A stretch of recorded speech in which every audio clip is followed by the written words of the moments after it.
इसके पहले हमने फ्लैंडर्स अंतःक्रिया विश्लेषण के बारे में पढ़ा था कि अंतःक्रिया विश्लेषण क्या है।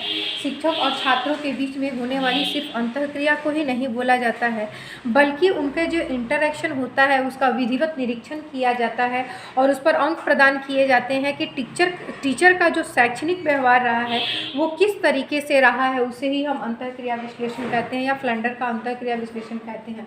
तो आज हम जानते हैं जो फ्लैंडर अंतःक्रिया विश्लेषण था उसके स्वरूप कितने हैं। तो इसके स्वरूप के बारे में बताते हैं। इसके 3 स्वरूप पाए जाते हैं। मतलब फ्लैंडर ने अपने जो अंतःक्रिया विश्लेषण दिया है उसको स्वरूप को 3 वर्ग में विभाजित किया है। तो पहला वर्ग है अप्रत्यक्ष शिक्षक कथन, जिसको बोलते हैं इनडायरेक्ट टीचर टॉक बोला जाता है। तो इसमें क्या होता है, पहले तो अप्रत्यक्ष का मतलब समझने की कोशिश कीजिए कि शिक्षक के उन सभी शाब्दिक व्यवहारों को लेते हैं जो शिक्षार्थियों को अनुक्रिया करने के लिए अधिकाधिक अवसर प्रदान करने तथा उनके कार्य स्वतंत्रता को अधिकाधिक बढ़ाने में सहायक होते हैं।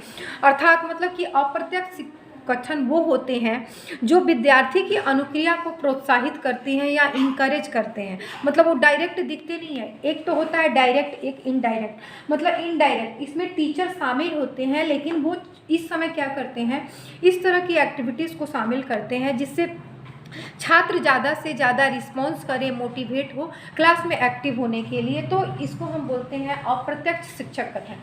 अप्रत्यक्ष शिक्षक कथन को हम फिर 4 भागों में विभाजित करते हैं।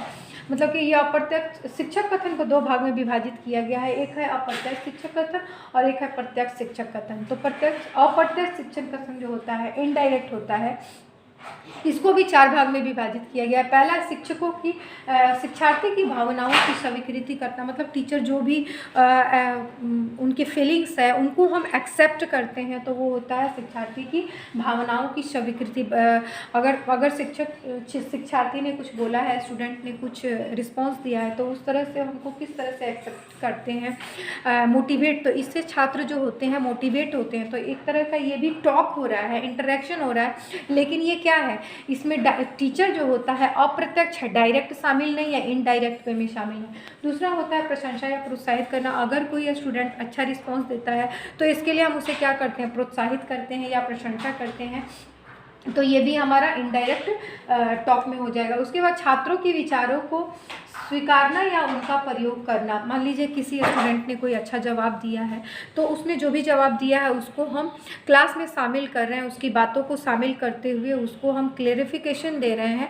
तो इस तरीके का टॉक जो होता है ये होता है। उसके बाद छात्रों से प्रश्न पूछना। यदि हम छात्र से कुछ प्रश्न पूछते हैं और छात्र जो होते हैं उसका जवाब देते हैं, तो ये क्या है, स्टूडेंट और टीचर का जो है इंटरेक्शन है। और इसमें स्टूडेंट्स जो होता है इनडायरेक्ट, टीचर जो होते हैं इनडायरेक्ट होते हैं, अप्रत्यक्ष होते हैं, अप्रत्यक्ष रूप में टीचर से पूछ रहे होते हैं। अब हम जानते हैं जो प्रत्यक्ष शिक्षक कथन होते हैं। देखिए इसमें जो होता है टीचर ही होता है, लेकिन इनडायरेक्ट वे में शामिल होता है। रिस्पॉन्स कौन दे रहा है, जो सामने छात्र है वो रिस्पॉन्स दे रहा है। लेकिन इसमें क्या करते हैं, टीचर जो होते हैं डायरेक्ट कुछ अपना वेट डालने की कोशिश करते हैं। जैसे कि मैं आप लोगों को अगर कुछ पढ़ा रही हूँ एज ए टीचर, तो मैं यहाँ पे लेक्चर दे रही हूँ और उसको आपको समझना है। तो यही हो गया भाषण देना या लेक्चर देना, जो होता है प्रत्यक्ष शिक्षक कथन में आता है।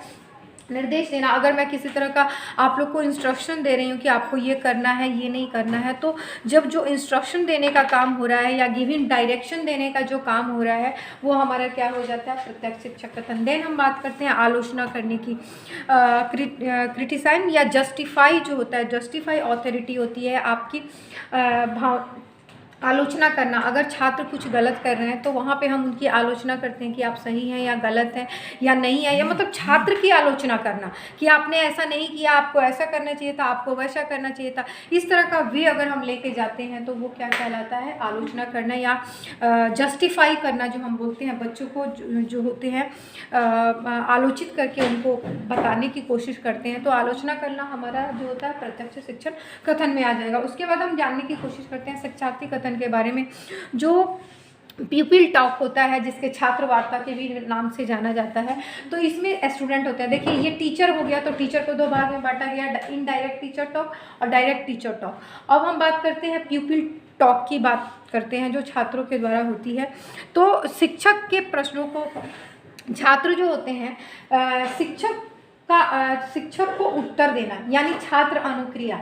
मतलब अगर छात्र जो होते हैं शिक्षक को कोई जवाब देते हैं या छात्र शिक्षक के प्रश्नों का जवाब देते हैं और उनका जो भी क्वेश्चन जो होते हैं टीचर के द्वारा पूछा जाता है और उसका रिस्पांस देते हैं, उसका उत्तर देते हैं, तो उसको हम रखते हैं नंबर 8 पर जो शिक्षार्थी कथन है। दूसरा उसके बाद है छात्र द्वारा पहल करना। कभी कभी जो होते हैं स्टूडेंट जो होते हैं इनिशिएटिव होते हैं, खुद कुछ क्वेश्चन को बोलते हैं या छात्र स्वेच्छा से कुछ क्वेश्चन जो होते हैं टीचर से पूछते हैं। जैसे कि मैं आपको ये पढ़ा रही हूँ एज ए टीचर, आपको कुछ समझ में नहीं आ रहा तो तुरंत आप उस क्वेश्चन को मेरे से पूछेंगे, तो आपके द्वारा जो पूछने का काम हो रहा है वो इसमें आ जाएगा और टीचर के द्वारा जो पूछने का काम हो रहा है वो इनडायरेक्ट में। तो ये याद रखिएगा, यहाँ जो होता है स्टूडेंट्स जो होते हैं पूछने का काम कर रहे हैं और यहाँ पर टीचर पूछने का काम कर रहे हैं, इसमें कंफ्यूज नहीं होना। देन हम बात करते हैं कक्षा की व्यवस्था या शोर शांति गतिविधि की अवस्था होती है। साइलेंस या कन्फ्यूज़न का सिचुएशन इसको बोल सकते हैं।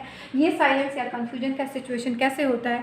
कभी कभी क्लास में ऐसा माहौल होता है कि टीचर भी कुछ नहीं बोलते हैं, स्टूडेंट भी कुछ नहीं बोलते हैं और एकदम शांति और भ्रम की स्थिति जो होती है उसको हम इसमें नंबर 10 पे रखते हैं। इसको बोल सकते हैं ये आपका 9 हो गया और ये नंबर 10 हो गया। तो इस तरीके से हम देखते हैं फ्लैंडर्स ने जो क्लासिफिकेशन किया है इंटरेक्शन का, उन्होंने जो क्लासिफिकेशन किया है उसको हम जिसको हम बोल सकते हैं शैक्षणिक व्यवहार का विश्लेषण भी बोलते हैं। तो उसको हम इन्होंने 3 वर्गों में बांटा है। एक है शिक्षक कथन, तो शिक्षक कथन को 2 भाग में बांटा गया है, और एक है शिक्षार्थी कथन और एक है शांति या कन्फ्यूजन की या साइलेंस की स्थिति होती है। और जो शिक्षक कथन है उसको 2 भाग में बांटा गया, इनडायरेक्ट टीचर टॉक और डायरेक्ट टीचर टॉक। उसके बाद जो होता है पीपल टॉक को 2 भाग में बांटा गया है। और फिर जो होता है नंबर 10 पे आपका आ जाता है कक्षा की व्यवस्था या कन्फ्यूजन या साइलेंस की स्थिति। इस तरह से फ्लैंडर एनालिसिस को हम 10 पार्ट्स के अंतर्गत अध्ययन कर देते हैं। 3 वर्ग हैं और इसके 10 उपवर्ग बोले जा सकते हैं। तो आज हमने फ्लैंडर इंटरेक्शन एनालिसिस को ख़त्म कर लिया। Thank you so much.